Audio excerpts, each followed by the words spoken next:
What's going on, guys? Joey Franzo here with Flex Training Systems. This is going to be my U.S. Open kind of rant video.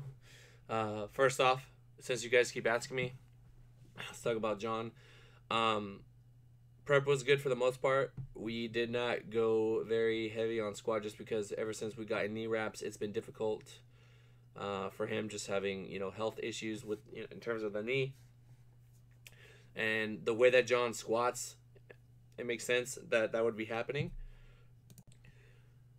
Not that there's anything wrong with the way that he squats. It's just the physics of it. And knee wraps tend to kind of pop you up out of the hole. Sometimes you can lean forward. He doesn't really have that option, just because the way that he balances the bar over his body. So instead, it's almost like his knees take the brunt of it. I said he went out for his opener, felt something in his knee, and then decided to call it. He also didn't have knee wraps on. There's a couple other details that, I mean, that it's just for us, like coaching purposes, that I don't really need to put out there. But I mean, he felt that it was in his best interest to call it after his opener, and that's his decision. He's the big lifter. I was gonna say he's a big boy, but he's the lifter on the day. I was not there, so maybe if I was there, it would have been different. But it is what it is, and he'll bounce back. What really meant a lot to me was that after the meet, I got a bunch of messages from people saying, "Hey man, John's my inspiration. He's the reason I got into lifting. I remember when you guys, took down Gibbs and blah blah blah blah blah." And it's just like, I guess it means a lot to hear people say stuff like that, because even when their hero is not doing their best, they're still thinking about the positives. They're still thinking about why they even care about this person in the first place, and that means a lot. That's super dope. That's one of the great things about the community. So shout out to those people, that reached out. Tell John too, man. Tell John too. Send him a DM. Let him know that he means a lot to you, and you guys are rooting for him, and hope that he gets back healthy and stuff like that. So I think his knee is a little bit sore, but he will be back. And that's pretty much it, man. We keep it moving. We keep it rolling. We got IPF Worlds coming up 4 to 5 weeks. As far as the U.S. Open, like as a whole, so that new bar definitely threw people off, 100%. I don't know why people are really complaining too much about it on deadlifts, because it is like this it's good tensile strength, so that it bends kind of like a deadlift bar, but on squat, a lot of USPA doesn't have bars like an Alico. It doesn't have that same unbelievably stiffness. I can't even speak right now. And it was very, very, very apparent on squat, throwing people off left and right. You don't get the same kind of reversal out of the hole when you have a stiff bar. This is why if you squat on bumpers and then you try to go into a meet with kilos, you're gonna get humbled. You're gonna get shit on. You're gonna get destroyed.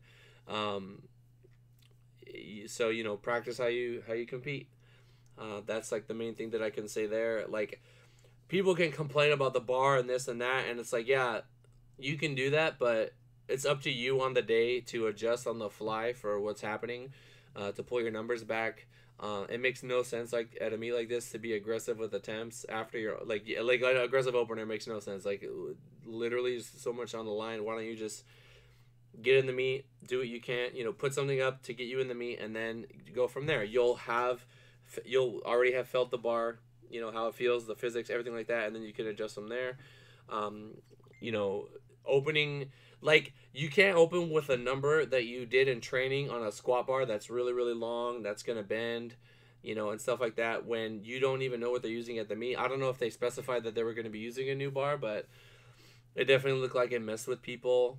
I mean, it was atrocious. The missed attempts is unlike anything I've ever seen, and you'll only see that in a meet under these circumstances. Really, even like 40,000 on the line or an IPF World Championship, right?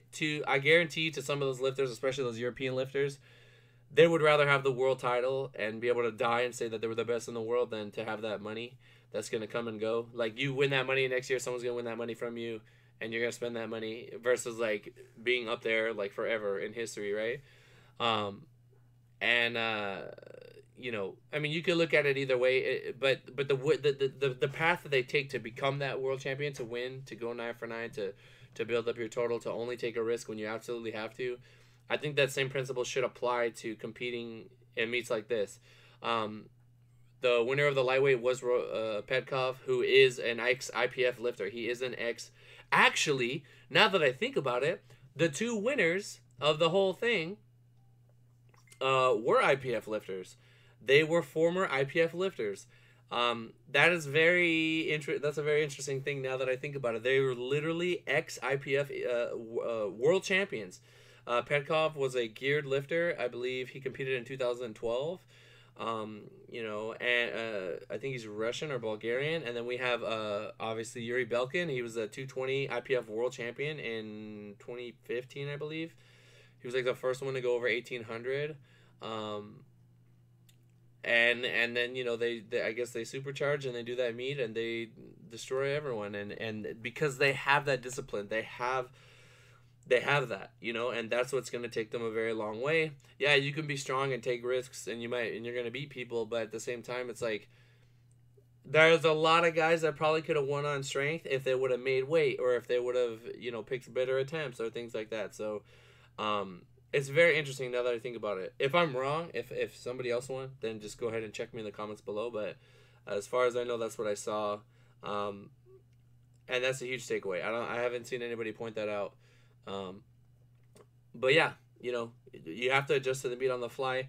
As far as the meet conditions go, I mean, we kind of already talked about it with the bar, but you guys gotta it's hard to in the moment because you have so many emotions, and a lot of these guys don't have a coach there that nitpicks every little thing. I'm sure that I'm super annoying with the things that I nitpick on my lifters, but it's because I think it's gonna help them. I saw JP Price go out and just have a seizure on the platform trying to get stable. Also, they're on an elevated stage, which, when I've competed on a stage, it bounces, and that can definitely throw things off. Deadlifts are super weird when you're trying to pull slack. The floor is leaving you. It's hard to explain. It's the floor is digging in as you're pulling up, so it kind of messes with things. But the attempts can be better for sure. As far as the meet running well, I was on time. It looked like it was smooth. Judging seemed fair. Maybe a couple high squats here and there, but there were, for the most part, the platform that I was watching, it seemed legit, almost IPF caliber. So, that's just going to add more credibility to USPA. So good on USPA for that. Good on Steve Dennison for that. I think these meets are great. I'm happy that they're doing meets like this. I think they should continue to do things like that. But something that I would like to see in the years to come, everybody's in this together, right? I don't want to see people fail. Unless you're my opponent, then you can fuck up. But or bring your best. We'll bring our best. But I want if I could just see everybody just pick better numbers, just understand. Whoa, this bar's weird today. All right, guys, we got to drop it down. It's hard. It's a hard thing to do. When you don't have that objectivity. That's why it's so important to record yourself, be 100% real with yourself. That's why I like training with RPE, because you're constantly evaluating what did you have, what did you have, what did you have, kind of getting rid of that delusion. And I will say something about enhanced lifting. When you're willing to be enhanced, you're taking a risk, right? Everybody can agree with that. You're taking a risk. Some more than others, but you're taking a risk, and if you're willing to take a risk there, it's very obvious that they're willing to take risks on the platform. You can kind of justify it any which way, but clearly there is a way. There are people that are doing it a smart way and that are doing very, very well. You'll notice that some guys that take a lot of gear and they look super crazy, like big monsters or whatever, and then you have guys like Russians who beat everyone that look normal, because I'm sure they take something, but it's not as much. It just depends, I'm not trying to throw shade at anyone. You can do whatever you want with your body. It's just the mindset of the amount of risk you're about to put up is very consistent in the way that they lift and the way that they look. So it's just an interesting observation. But yeah, those are really my thoughts on U.S. Open. Again, I like the USPA. I think USPA is great. I might do a USPA meet one day. You know, might go down to 220, have some fun there. It's a very fun federation. I think we need to keep having money meets like this. And yeah, I mean, again, I wish I was there for John. Maybe we could have talked about the plan, but you know, had to avoid any conflict. And that's pretty much it. All I can say, guys, is if you squat on bumpers, then practice on kilos and a stiff bar, and then you'll be good meet day. But yeah, alrighty, guys. Thank you so much for listening. I got a couple more videos coming out, but I just wanted to, you know, address some things there because you guys keep asking about John. But yeah, that's pretty much it. Thank you guys so much for listening, and I'll talk to you in the next one. Peace.